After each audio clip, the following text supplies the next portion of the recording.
Well, good afternoon, Jesse, and thanks for making time for us today. Folks, I'm here to welcome Jesse Rothstein.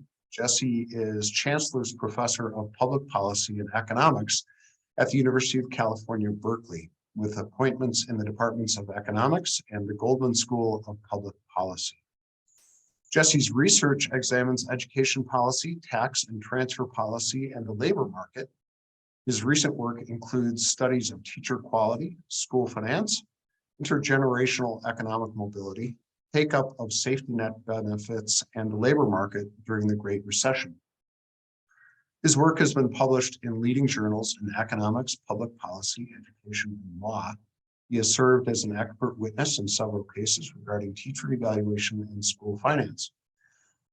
Rothstein received a PhD in economics and a master's in public policy, both from the University of California, Berkeley, and an AB from Harvard. He's also a research associate of the National Bureau of Economic Research, and fellow of the National Education Policies. So Jesse, welcome, and thanks for spending time with us today. We're going to talk a little bit about the project that you did for AEF, and we're excited to learn more about revenue limits and their impact both on spending and student achievement, and to look at the impact that additional spending has on a theoretical impact on student achievement in a case study you did for that. So I'm happy to turn the floor over to you. First thing, we're going to just get some background and then talk about those other topics. Sure. Thanks again for having me. I was excited to do this project. I've done some work on the kind of national level on trying to understand how school finance rules relate to student achievement outcomes. And also I've done work in California understanding exactly how the school finance rules in California play out and their impact on school spending. And it was interesting to dig into Wisconsin institutions and really understand how the rules work there. A lot of the emphasis wound up being on the revenue limits, which is a big part of the Wisconsin school finance system that is not something we have out here in California. Yeah, it's a quirky system, and I always say to people, there's nothing hard to understand about the revenue limit, though. It's just a flat amount that a district can raise, and it creates all this inequity, as you show. Right. I found that there was quite a lot of inequity across districts and what their revenue limits were, and that although there are some provisions where districts can get exemptions from the revenue limits, those, if anything, widen the inequity. They didn't even it out. The districts that were not doing well under the regular revenue limit system were still not doing well, even when you included the exemptions. So I can show. Let me share some slides because just to help to illustrate some of the things that I was looking at. So this just is what the distribution of revenue limits looks like across school districts in Wisconsin. I found it useful to distinguish between really small districts and larger districts, and so there's no one right way to do that. But I set a cutoff of 2,000 students to distinguish, just because things can bounce around a lot in a small district, and a few extra students one year or another can make the same revenue look like a much larger amount per pupil. What you can see is that the average district has revenue limit a little bit over $10,000 per pupil, but there's a lot of variation. There are some that are well below 10,000, some that are closer to over 12,000, and among small districts, some even getting as high as 20,000 per pupil. So there's quite a bit of dispersion. And if you compare that to what it looks like if you include the exemptions, you see even more dispersion. Now you see a couple of districts that are even above $20,000 per pupil with exemptions. And the average has gone up maybe to about 11,000, but you can just see that it's much less concentrated around that than it was without the exemptions. So that some districts are much less bound by these limits than others. Interesting. So after that, you started to look at, go ahead, the next slide you were going to talk about. Yeah. Another thing that I thought was interesting was the history of it all. Trying to understand whether the same districts that had high revenue limits now had high revenue limits way back when the system was implemented in 1994. Yeah, or whether it's exactly. moved around a lot, which is what you'd hope would happen if it were responsive to district conditions and needs. What you see, in fact, is that the districts that had high revenue limits in 94 tend to have high revenue limits now. And the districts that had low limits in 1994 tend to have low limits now, 25 years later. And so here's what it looks like without exemptions. You can see that there were two districts that had revenue limits in 1994 above $10,000, and they're both in the upper part of the distribution now. Whereas most of the districts in 94 had revenue limits under $6,000, and those are overwhelmingly under $11,000 now. So you see a pretty strong relationship that it seems to be pretty stable. Whatever fairly arbitrary factors determined which district had high limits in 1994, those factors seem to still be persisting into impacts on 2019 revenue limits. So a perfect correlation would be like a 45-degree straight line. And what we see is most of the districts are clustered right around that middle area. We don't see a lot of outliers, meaning that the exemption or the revenue limits are really persistent. As you say, if you were low revenue limit in 1994, you still are most likely. Yep. And that's, it's not a perfect correlation. They're not all exactly on the line, but they're pretty close to the line. That's a pretty strong correlation for a 25-year span here. Yeah. And it doesn't really change much if you look at if you include the exemptions. If anything, the correlation looks a little bit stronger. But you still see that the places that had high limits in 94 are still doing well now. You can find one or two exceptions. So there's one district that had very low limit in 94 and has quite a high limit in 2019. But the general pattern is that it looks like districts are still bound by what they had 25 years ago. Okay, so it's basically a 25-year legacy that they really can't overcome. That looks right. And it's a little hard to see on this graph, but it's even a stronger correlation if you look at just the larger districts where things tend to be more stable. You can see these squares, they're much tighter around that line. Again, with a small district, you can see things bouncing around quite a lot, and that weakens the correlation. But in the larger districts, it's quite tight around that line. Yeah. So the next thing you looked at had to do with spending, I think, correct? Yeah. So one question is whether these revenue limits matter at all, or whether they're just the artifact that shows up in the system but don't really affect how much a district spends. And what I saw was that's not in fact the case. That the revenue limits do seem to have a pretty strong relationship to how much districts spend. So here's a graph. Actually, let me skip ahead to this one. This just shows the relationship between the revenue limits and two different measures of expenditures that are used commonly in the education literature. One is just total expenditures per pupil, and the other one is current instructional expenditures per pupil. So the right-hand graph excludes things like buses or building new school buildings or adult education or administrators. It just focuses on what shows up in the classroom this year. And you can see, again, there's a pretty strong relationship. It's not perfect, but there's a pretty tight relationship. The districts that have higher revenue limits have higher spending now. And so it does look like these limits do have a constraining effect on how much districts are able to spend. If they didn't, you'd expect to see some of the low limit districts spending up there with the high spending districts, and you just don't see very much of that. Yeah, interesting. Okay, the next piece that you looked at had to do with family income, I think. Yes. So another question is whether this is just random. Some districts get more money to spend and others get less, and it's unrelated to anything except some effectively toss of a coin back in 1994. Or whether it's capturing how advantaged the district is in other ways.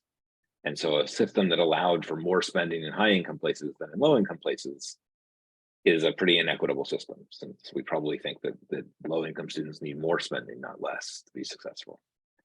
And so I'd look to see whether the revenue limits were higher or lower in high income than in low income districts.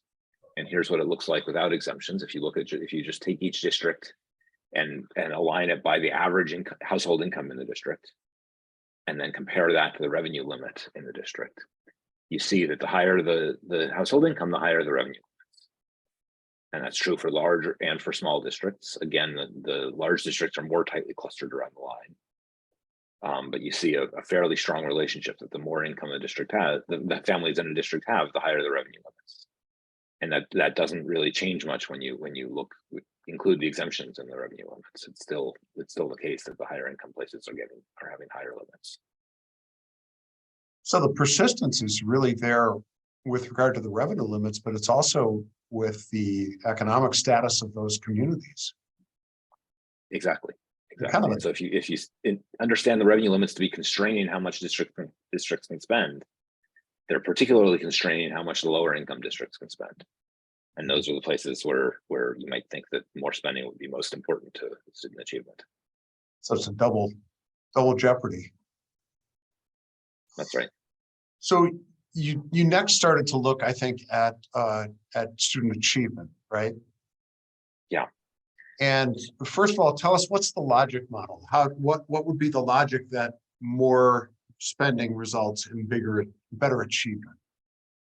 Yeah. So if you think that districts are out to help their students learn, then if they have more resources to spend or more ability to spend the resources, then they can hire more teachers, they can pay the teachers more and get better teachers, they can have newer textbooks, they can have up-to-date labs, all of the things that you might think that students need to be successful, you can buy more of with more resources.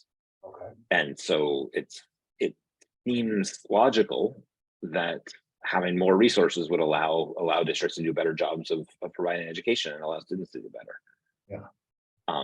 That's actually been surprisingly controversial in the academic literature. There's been a lot of work trying to discuss whether more resources do in fact lead to more student achievement.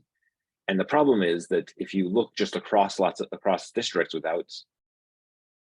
without wondering why some districts have more money than others, what you tend to see is that there's a lot of compensatory spending in education, that low income places or high need places when revenue limits aren't binding tend to spend more because the students need more. But their students don't necessarily do better because that extra spending is making up for student disadvantages rather than the only thing that's affecting outcomes. And so sometimes you'll see negative correlations between spending and student outcomes. And in fact, in Wisconsin, we see that sometimes for some outcomes, that the districts that have more revenues actually can sometimes have lower achievement. That's not because more money hurts students. It's because those are places that were different in other ways and had students who had higher needs. There's been a long recent literature that's tried to identify natural experiments and sometimes even real experiments where we can find variation in spending that's not being driven by student needs. And that literature has pretty consistently shown that the more resources do lead to higher achievement. So it's complicated to measure, and there's so many different variables that go into student achievement that sometimes you'll even see correlations, like you say, that are negative. More spending actually is correlated with lower achievement in some cases. So That's why right. don't you go ahead and I'm sorry. You want to see that graph? Yeah. So here's a graph that just shows the share of students who are proficient in the Wisconsin state testing system. And I've got graphs here for grades 3 through 8 for English language arts, the left-hand 2 columns, and then math in the right-hand 2 columns. And then it's showing how those relate to the revenue limits. And you can see that in most subjects and grades, it's a pretty flat relationship. It doesn't look like the places with higher revenue limits have higher achievement. In a couple, there's even a negative relationship. So if you look at 3rd grade math, the revenue limits are actually negative related with proficiency rates. Again, I don't think that's an indication that more revenues hurt student achievement. It's an indication that there are other factors that are determining student proficiency. Right. That have at least as much impact or more than spending. Exactly. One of the things I wanted to ask you about was, what other sorts of things do you think impact achievement in a way that we're not seeing the impact of revenue limits on achievement? And one of the things I was thinking about was the fact that, and my experience as superintendent in a low revenue district, we kept those things, those resources that we thought had the greatest impact on student achievement as sacrosanct. We would cut all kinds of other things, whether it was co-curricular programs or whatever, food service programs, other things that we thought would have less impact on student achievement than, say, keeping our best teachers in front of students and keeping small class sizes or things that we felt were more critical. So it almost seems like those things that school districts can control when they have a revenue crunch, they have made really critical decisions to keep student achievement at the forefront. I think that's right. I think most districts are going to really try to prioritize the things that are most important to student learning when they do face limits. But I think it's important to realize that not the districts, what happens in the schools is only a small part of what determines how well a student does in the school. A child who is not eating regularly, who doesn't have access to doctor's visits, who doesn't get their cavities taken care of, who doesn't get eyeglasses when they need them, who isn't read to at night and on weekends, all of those are going to limit the student's achievement growth. And you can try to address it with better teachers, with more teachers, with smaller classes, with more textbooks, but you're not really going to be able to fully make up for all of the things that are going on outside of school that are affecting student achievement. So you also looked at graduation, or post-secondary enrollment. You can show us that. Yes. Yeah, in that case, it turned out there was a positive relationship. It does look like the places with higher revenue limits have a higher share of students who go on to enroll in college after high school. Again, I think this kind of correlation is difficult to interpret because of all the other factors that could be affecting the outcomes. But this is an outcome where we did see a positive relationship here. Sure. Well, you also did some work to understand how additional spending would impact student achievement, and maybe you can talk about that. I'm not sure that you have any more slides on that. Are there any other slides that you wanted to show? No, I think that covers most of the slides we wanted to cover. I wanted to cover, Okay. But let me talk about how we can, I think, try to refer to that. Why don't we go off this? Yeah. Most of the work that's tried to understand the causal effect of more resources on student achievement, particularly the recent work that tries to take seriously this issue that there are other factors that may be confounding that relationship, are using comparisons between different states. States have deferred quite a lot in their school finance rules, and they've changed their rules at different times over the last few decades. And that means that you can have fairly similar districts in different states in terms of the kind of student needs or the composition or what's going on outside of school. They're getting pretty different amounts of resources due to differences in the state finance rules. Okay. And you can use that and use the changes in the state finance rules to try to learn about the effect of school funding on student achievement. And that literature, there have been studies in the 80s, studies in the 90s, in the 2000s, generally pretty uniformly finds that when the state changes its rules to give more resources, particularly to low-income school districts, student achievement in those districts goes up. And there's even work showing that those students who are at school in those districts will wind up with higher earnings and better health as adults from having had more resources when they were in school. Interesting. And so I think the best way to kind of try to understand what the effect is of the revenue limits in Wisconsin is to try to use that national evidence and figure out what that implies about what would happen in a particular state. And so I tried to carry out an exercise like that, where I took, there's a recent literature review that summarizes all of the different studies that are out there that estimate the effects of resources on achievement. And they find that that in the scale that the Wisconsin Forward exams are scored, they find that an extra $1,000 per pupil in spending raises test scores by about 2 points on the Wisconsin Forward scale on average. Sometimes it'll be more, sometimes it'll be less, but that's a good central estimate of what the effect would be. Now, in Wisconsin and in many states, the school accountability calculations are not based on the average scores in the school, but they're based on the fraction of students who cross certain thresholds. So the fraction of students who are proficient or who are advanced, the schools get points for that. And so an extra 2 points on all students' scores is going to make more of a difference in a school where they're very close to proficient than in a school where the students are very far from that threshold. And so it's going to make that an extra $1,000 in spending is going to have different effects on different kinds of schools based on how close they are to the criteria. But I thought it was useful to work through an example, and so I took St. Croix Falls school district, and the middle school there, St. Croix Falls Middle School. That's a school that in 2018-19 was scored as meets few expectations by the school accountability system, which means it was not considered to meet the bar for what was expected, but it came close. Its score was 663 when it would have needed a 666 to be its average math score was 663 when the proficiency threshold was 666. So the average student was not quite proficient in math. Some students were advanced, but a much larger share were below basic at the kind of bottom category. Now, that was a school that had a fair number of students who were pretty close to the threshold.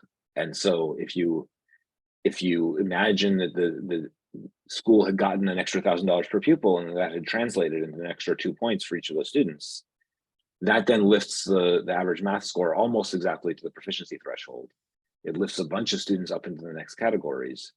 And in that school, it turns out that its achievement, the achievement component of the school's accountability score would go up by a full 16 points, bringing the school from meets few expectations to meets expectations in that year. So that's a school where having a little bit more money would have led to a higher score for the school in the accountability system. Moreover, that's also a district that has a pretty low revenue limit. So it's a place where we would think that loosening the revenue limits would make a big difference. Yeah, isn't that interesting? You know, that when you talk about 16 points on the state report card, that's a lot. And people make decisions about where to buy homes, where to start businesses. All kinds of decisions are made on those report cards. And it's remarkable that that kind of an investment would be able to have such a significant impact on that school's overall score. I'm impressed with that number. Yeah, I think you're absolutely right. I've done work in California showing that when in California districts are allowed to raise taxes a little bit to spend more on schools, so the kind of California equivalent to the revenue limits, that raises house prices in the district by quite a lot. Yeah. That people would rather pay more taxes to get better schools in California. And I think is there any sort of a rule of thumb? I neglected to ask you this in advance, and I'm sorry if the answer is no, but is there a rule of thumb with regard to that $1,000 in spending? Is that 16 points kind of a rule of thumb that districts could think about? I think it's going to vary a lot across districts how many points they would get out of this. Again, if your students are just below the proficiency threshold, then you get a lot. Sure. If they were already just a little bit above, then it may not be enough to bring you over the next threshold. So that 16 points is probably on the high end, but schools really vary in how much they would get from it. So in summary, Jesse, we know that the revenue limits are both persistent. They've been, if you're a low revenue school district when the system was put in place, you're most likely still a low revenue district. And those revenue limits are strongly correlated to spending, right? If you don't have the money, it's hard to spend it. Spending is also likely to impact achievement in that we see these sort of odd correlations between spending and achievement when we look at revenue limits, but spending is correlated with achievement. So the revenue limits almost by proxy are correlated with achievement levels. Am I right about that one? I think that's right. And I think, again, I would emphasize the causal effect of more spending on achievement is clearly positive, even if sometimes you can find negative correlations because there are other factors that are influencing achievement that may be correlated with the revenue limits or the spending. Exactly. So there are all kinds of other things that impact student achievement, some of which can be measured and some of which can't. But we do see that additional spending raises achievement. And for some schools can raise it in some statistically pretty meaningful ways that can change their state report card outcomes. That's right. That's right. Not every school will change their report card outcomes if you loosen those revenue limits, but some will.